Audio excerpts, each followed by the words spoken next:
Welcome, welcome back, welcome back, welcome back, welcome Welcome back. back. Yes, come on. We have to practice. Listen, y'all, that was my unwarmed up voice. Okay, I just want you to know. Okay, there definitely can be some on key vibrato in my voice. But welcome back to Management Made Easy. Listen, y'all, today we are embracing the unknown. I am Maria Daltrouche, and I'm your co host here, encouraging you to stay curious on this leadership journey. And I'm Kashana Palmer, co host and author of Busy is a Four-Letter Word. Listen, we're going to discuss the value of ongoing education. Okay. Now, you're listening to and or watching two professed nerds. Okay. We Lifelong will, learners in the house. Maria, I don't know about you, but I've been curious since I came out the womb to the point where my mom would say that I was newsy. Okay, No. not even nosy. Why you so newsy? And I'm like, geesh, because I was always the why kid. And y'all, just to be clear, I grew up in a time where asking your parents additional follow up and follow through questions was not culturally accepted. So I spent a lot of time on the Jamaican version of timeout. Okay, The sound a little too bright. little too bright. Okay, that's basically what it was going on, my friends. And so I've always been curious to know. I think that if I had more exposure to like careers and stuff when I was growing up, I probably would have gone and been a psychologist or something like that, a psychiatrist, because I'm fascinated with people. But I'm also fascinated with knowing things, random things, which I think was one of the reasons I was a good fundraiser because I just could have memorized lots of random information that I was actually curious about. And then Mhm. somehow, magically, Maria, it would appear. But the thing that I think that a lot of us don't do, either because we feel like we don't have time, or because like getting our education was not a great experience, or something else, is we don't often recognize our knowledge gaps.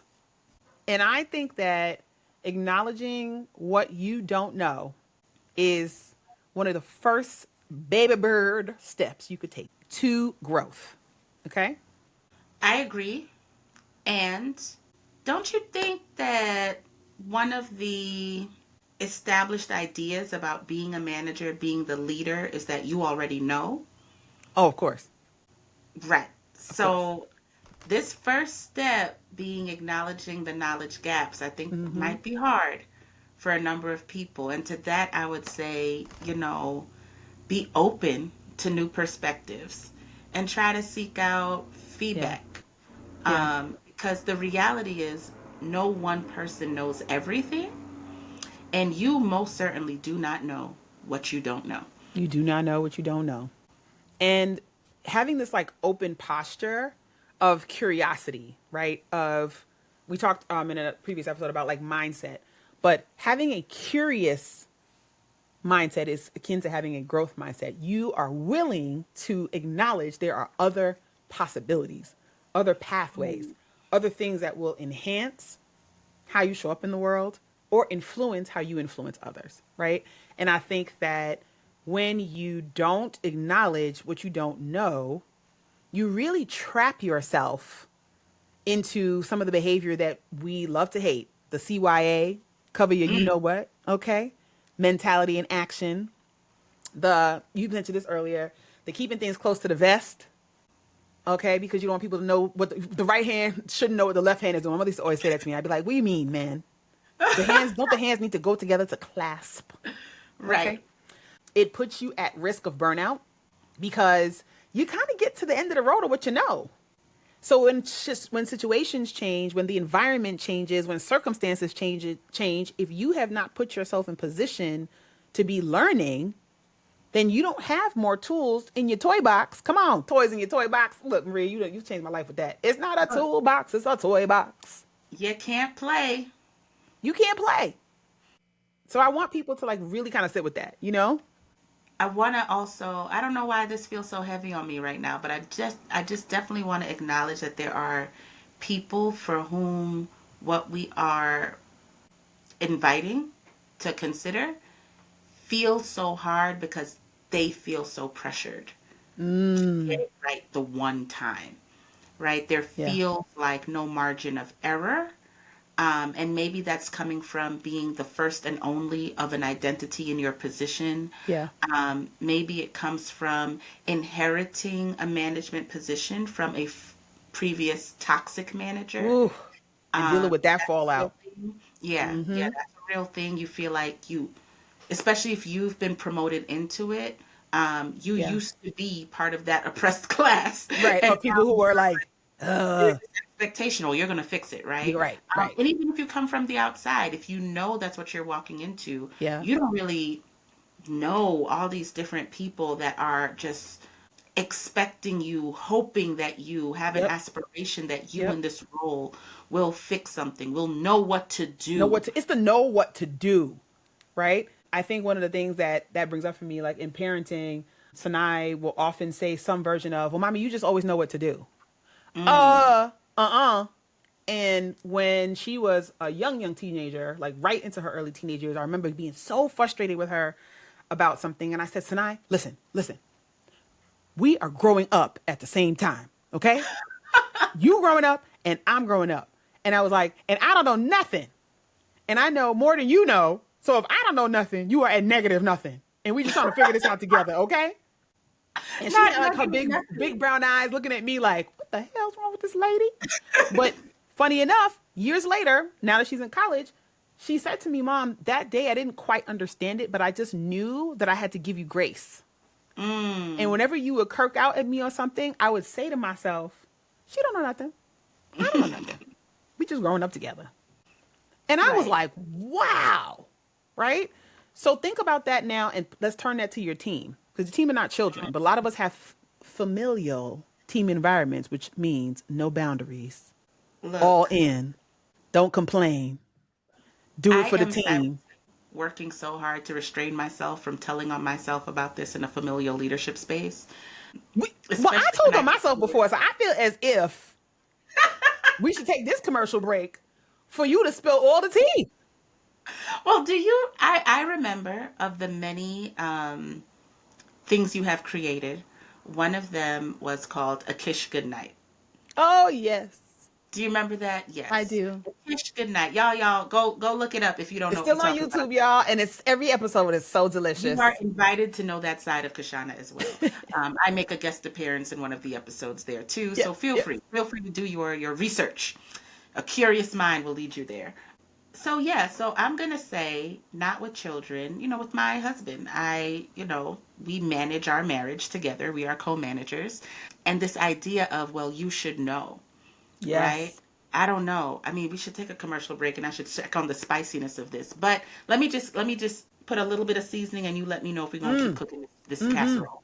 There is this expectation that I think we both had, definitely he had, that when it comes to how to physically pleasure me, I would know enough about my own body and my own pleasure to give him information that he could follow. Mm-hmm. And what we learned is I didn't have it. Mm-hmm.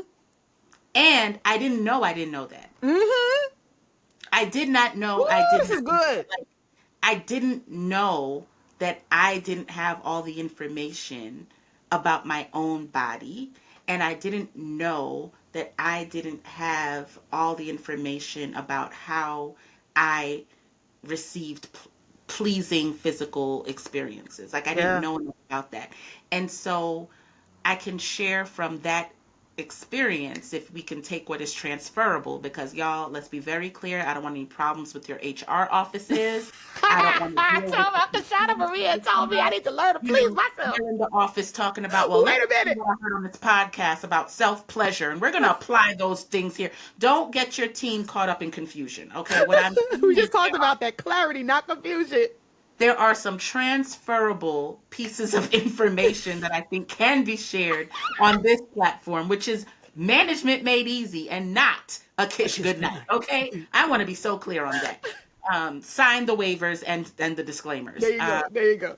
But what I will say is, I had to come to a place of humility within myself. I had to Mm-hmm. forgive myself for not knowing what I didn't know, because I was holding myself to a standard that I should know. That's right. And then when I realized I didn't, instead of just admitting that and getting the help and education I needed, I then scapegoated right? Oh, And put it on him. I was put like, it well, on you're a him. man, you should know. Right. Who didn't teach you how to please a woman? Right. But you know, I'm not just a woman, I am me. And he was specifically asking me, I am coachable, ma'am. Right. Give He's me like, the playbook because I will learn the plays. here, I hold out my hands to learn. And that's what your team is doing, isn't it? Your team They're is just like, like, what are the plays you want us to run and practice today, coach? correct. And I didn't have no playbook. I'm not even Mm. sure I knew what game I was showing up for. Woo, wait a minute. You said, am I here for cricket Right. or I was soccer? like, What are we here for? We playing football? What are we doing?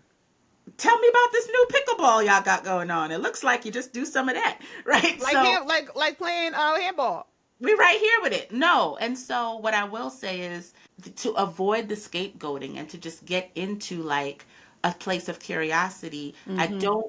I really want to acknowledge that for me in that experience, and you might be experiencing this in your professional space, there were so many little steps about managing myself that I had to get with. And we talk a Yeah. lot in this podcast about, outdated ideas about leadership or ideas about leadership and management that really speak specifically to an experience Mm-hmm. for cis able-bodied affluent white men in systems Mm-hmm. that support that type of success identity. Yes.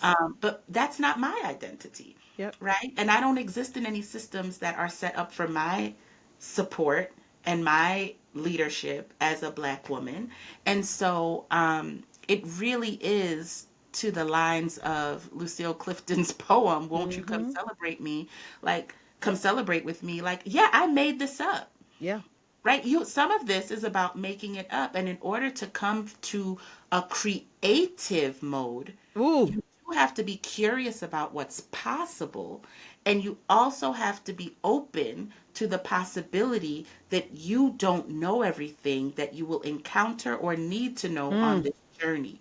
So I had to unravel from a lot of patriarchal thinking, Mm-hmm. from a lot of restrictions of gender roles, Mm-hmm. from a lot of training and information I received in religious spaces that were no longer working for me. That's right. And you might find yourself on the same place in your job. This idea that top-down management is the only type of management. When you really thrive as a manager with a collaborative Collaborative style. grassroots approach, Mm-hmm. be curious about, well, I think this is how I might be best, but I've never seen that in action, and I don't know what that looks like. Where can I go to find more information about that? And Woo. there's so many So many. resources that my whole thing is like, in the not knowing what you don't know and getting to know that, hey, I don't know stuff. And then where you really want to be is I now know more than I did before. Like that's where you Mm-hmm. want to be. That's what you So actually want to be like. And don't lose sight of that. I want to know more than I know right now. And that journey is not linear. it isn't. and so, It isn't. and so, And it should yeah, be you fun, gotta- right? So let's go back to this whole idea of curiosity of our toy box and new toys in our toy box. I want you to think about attending workshops and reading or listening to audiobooks or listening to podcasts or engaging in mentorship activities in peer-to-peer mentoring and just making connects, like approaching it as a new toy that you get to play with. And you don't have to play with all of them at one time, y'all, because any of us who have the children, whether you are a parent, a godparent, an auntie, whatever your caregiving status is, you see when these babies open these Christmas gifts and there's 12, 11 of them. Oh, Barbie. And then they're like, oh, my toy house. Ooh. And then 2 hours later, all of the toys but one are strewn about in the house, never to be seen again if you don't keep them and collect them and put them in their play box, right? In their toy box. So we're Yeah. not suggesting you do all the things. Right. But Try definitely a thing. try something and stick with it for a bit, right? For a beat, whatever a beat. A beat for me is usually I give things a season. I give it 3 months. Yep. Oh, I like And that. And I'm learning that too, Maria. Like actually, we were talking about A Kiss Goodnight. I was disappointed initially in that project because I didn't pick up the level of sponsorship that I wanted. To be fair, I didn't really seek it at the way that I wanted. So hello, effort to results, effort to outcomes. But I realized that I actually am a seasonal person. So when I stopped thinking about ideas as this thing that I needed to do for a really long time and started thinking of them as experiments, then I got to say, what do I want to learn from this? Right? What am I looking to get out of it? It was Yeah. easier for me once I had that to then try to enroll my team into how we were going to produce this thing that is time bound, right? And may have no yield, and also give space for them to say, we don't have time for that. Right. Love your idea, but can we do this in August when we ain't have nothing to do? Like, what? Right. Ma'am, if you don't go sit down somewhere. And I believe your team has communicated things like that to you in the Yes, past. I do. You've gotten that They have told helpful me to kill my redirection. darlings so many times. But it was from the learning that I had to do around how to shift my own management and leadership style, right? I know that I am a very dialed in person, but I also know that I will lean more into familial leadership and into familial team cultures, which are painful long term for everyone on the team, manager included. Yep. Yep. And this is not a hard plug. I'm just giving you factual information. Along with that, engaging in mentorship, many people might just need a management coach. Yeah. And I say management coach, and I want to say management offers coaching. So you might want to check us out. If you like the way we sound on this podcast, you like the things we're saying, the way we're saying it, if you're picking up what we're putting down, Picking it up, putting it we're down. coaching.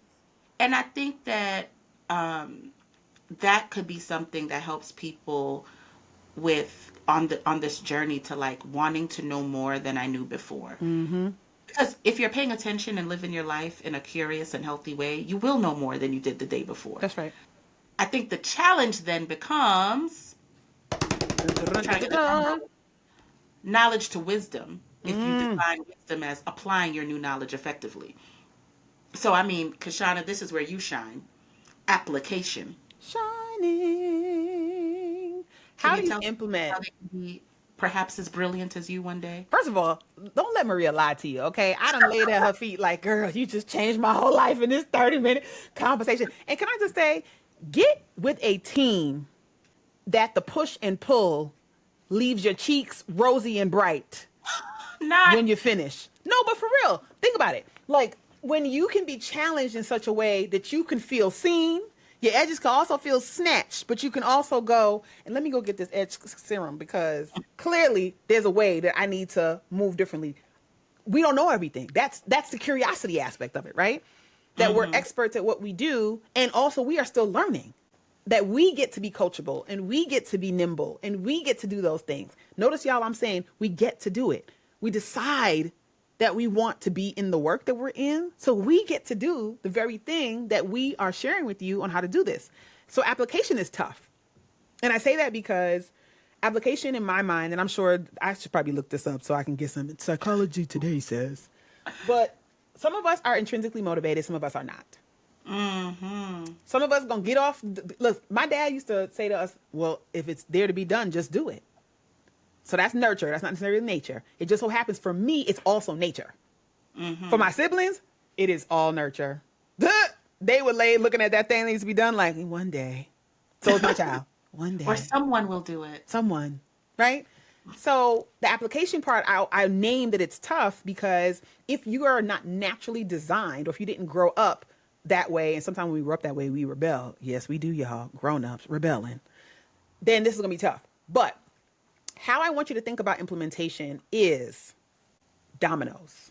Okay, so let's talk about the dominoes, Maria. Let's talk about dominoes for a minute. Okay, slam the thing on the table and say, okay. So in dominoes, I used to think that it was like counting cards, okay? So I would stand behind my dad and they would be protecting these 6, 7 dominoes. And let me tell you something. The math is mathing. It's a shrewd game. And what I loved about dominoes and still love about dominoes is that it's always one domino that when you slam that thing on the table, it literally knocks all the dominoes out. So when you're thinking about learning, I want you to think, which domino do I need to topple that will set off a sequence that will help my team? And bringing that shared learning to the table has to start with, we have a plan. Okay. Before you have a plan, you got to have a Vision. Oh, Before you have a vision, you need to understand, what does success look like in this season of my life? You see where I'm going with this? yep. So, in order to be able to implement, there are a couple of things that need to be in place. And if you don't have those things in place, friends, guess what? This is like a game of life. Go back to start. We'll be waiting for you when you get here. But you are going to be in what I would call like self-help gluttony if all Yeah. you're doing is learning, but you're not able to implement. And that is an avoidance strategy. Oh, talk about it. It's an avoidance strategy. So there are different modalities in which we experience our life and in which we kind of have predominant ones that guide how we navigate Fair. life. I think a lot of people, and I have reasons and theories for this, which I will save for another time, and probably a different platform. A lot of people jump to cognitive. I think, therefore I am. Therefore I My am. ideas are what's selling this. Like, I know, so they'll follow me. Or it makes sense to me. Let me just keep persuading everybody else. So it can make There sense are to other them. modalities besides our cognitive. Like, I'm energy, I'm vibes, I'm like intuition. I sense it, I feel it. I'm in this other realm most of the time. I understand most of the people in the spaces I operate are not about that life. And so I have to be able to translate to meet them where they are. Other people are very like example, kinetic, like I'm not going to get it till I try and do it. Yep. And let me tell you, if you have people on your team like this, find that out quickly, because they need space to mess up, to learn. That's how they're learning. So anyway, I bring that up to say that sometimes we default to cognitive Yeah. because we're a cognitive forward culture. Yes. Even if that's not our primary modality, most of us have adapted to that in order to be successful Yes. in the container of our culture and Yes. society, right? So we're tracking. Tracking. What I'm 100%. putting down. So even though this may not be your primary, you've learned to perform primarily from this place. And that keeps you in the skills area of your work, and it totally shuts the door on your talent area and your gifts area. Keep going, because we're gonna talk about it. Oh, I like it. I like it. Layers. And so when you get stuck on that cycle of I'm gathering information, I'm gathering information, I'm getting new knowledge, it's all up here. This is growing, but you're not doing anything to go out into the world with that and apply that, to share that with your team, to try something new out based on the new information you have. This whole idea that when you know better, you do better. Yep. It's not true. I know going to the gym 4 to 5 days a week. I Okay. know that. I know that. I'm not doing it though. So that's why I look how I still look the way I've been looking for the past how many times I've been checking how long I've been How looking. long you been looking? I'm not doing the new, so you've got to move it out. And so because so many of us think this is enough, we'll get on a cycle where we'll just be collecting knowledge Yeah. and not moving into the wise application of that knowledge and not sharing that knowledge with others. And we'll think this is the work.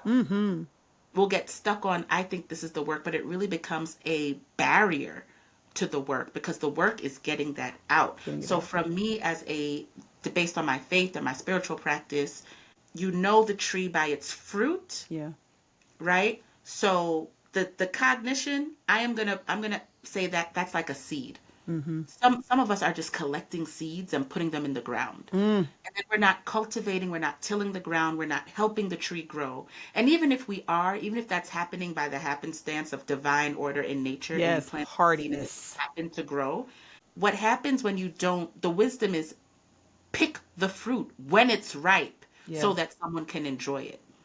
And instead of doing that hard labor of harvesting, side note, much of America's harvesters are hard workers who we don't even think about or pay any attention to. Nevertheless, come back to the vision, Yes. come back to the plot. If you don't do the work of harvesting, which is this application we're talking about, your fruit will rot.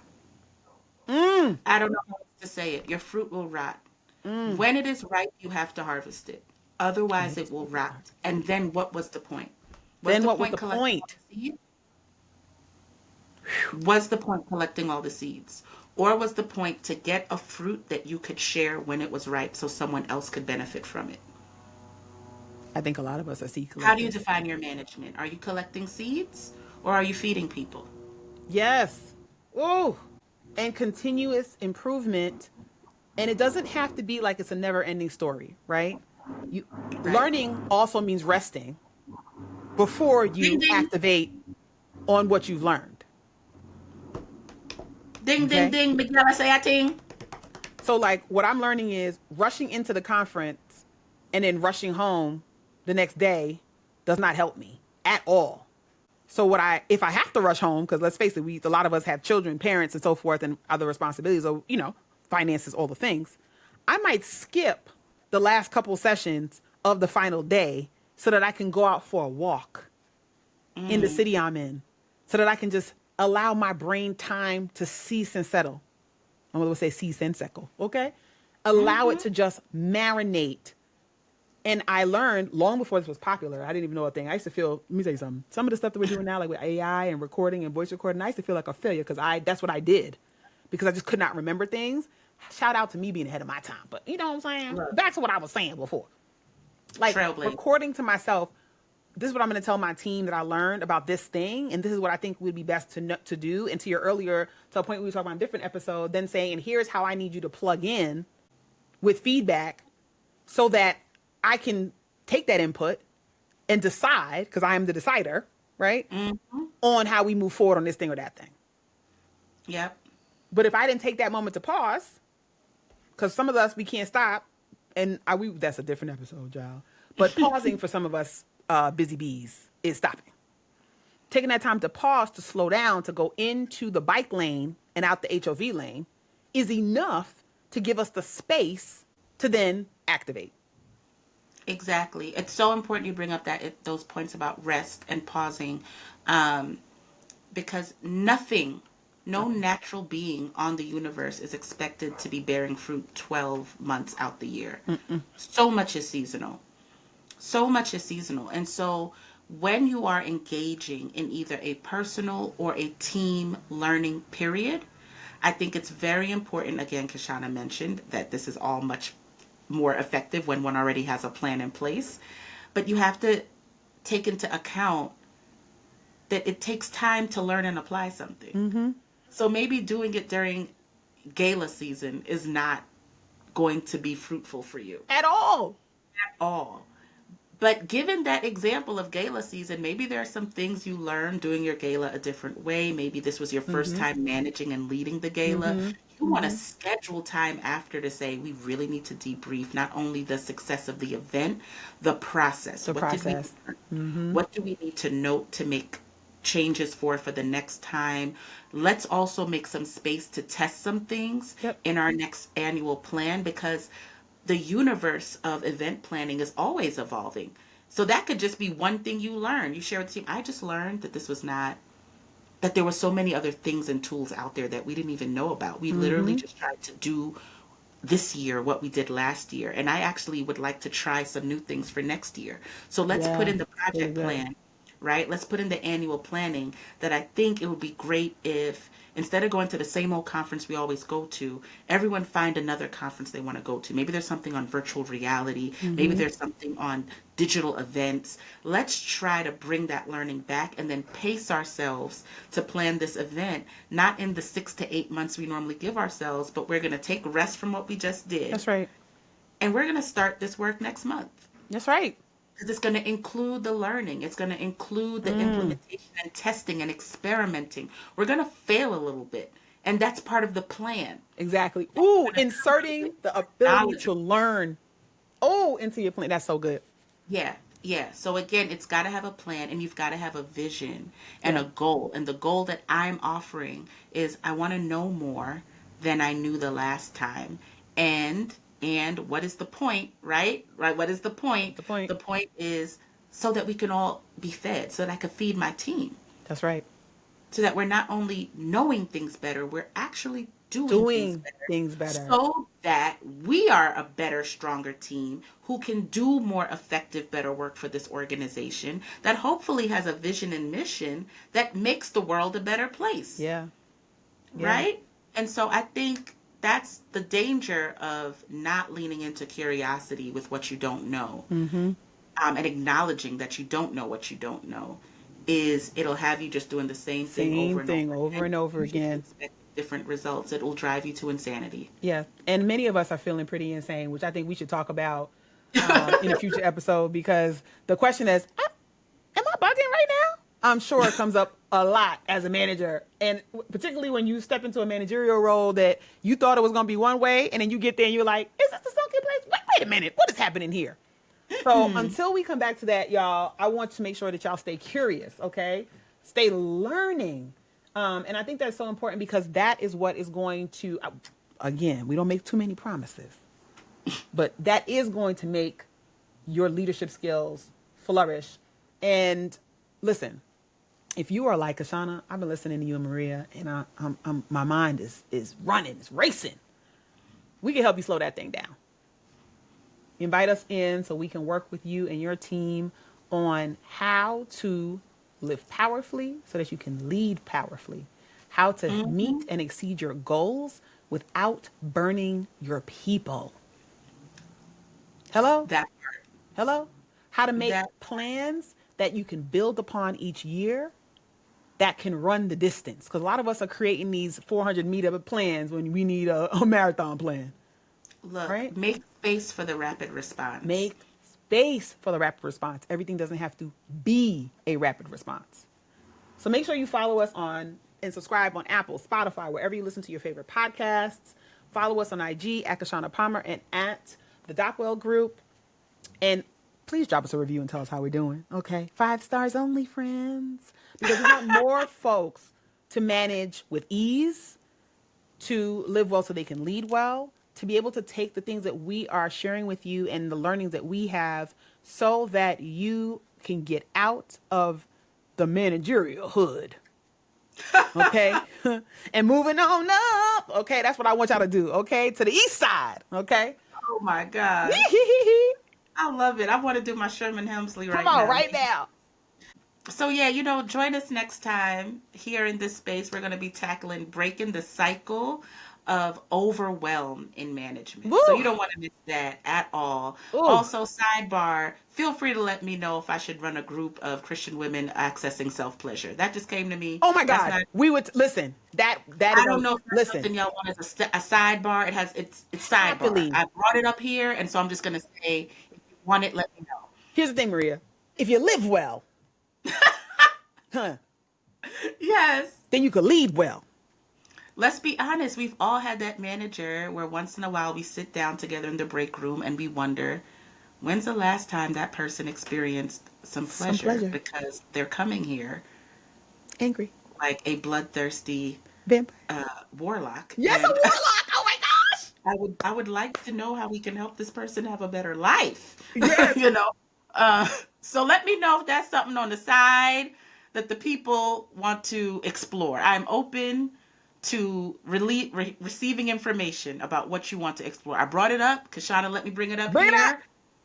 Let me know if you too would like a little more information, specifically how breaking the cycles of religiosity and a theology of suffering are keeping you from living well, and therefore also showing up in the ways that you're not leading well. Thank First you of for all, that. we're going to have to space. get a whole nother episode just for that. 'Cause you get on my nerves. Because how I do. this is like at the end of the movies when the credits are showing and then they tell you, don't forget to stay to the end because there's going to be this next part on the after credits. Now we have just dropped the after credits. Good night.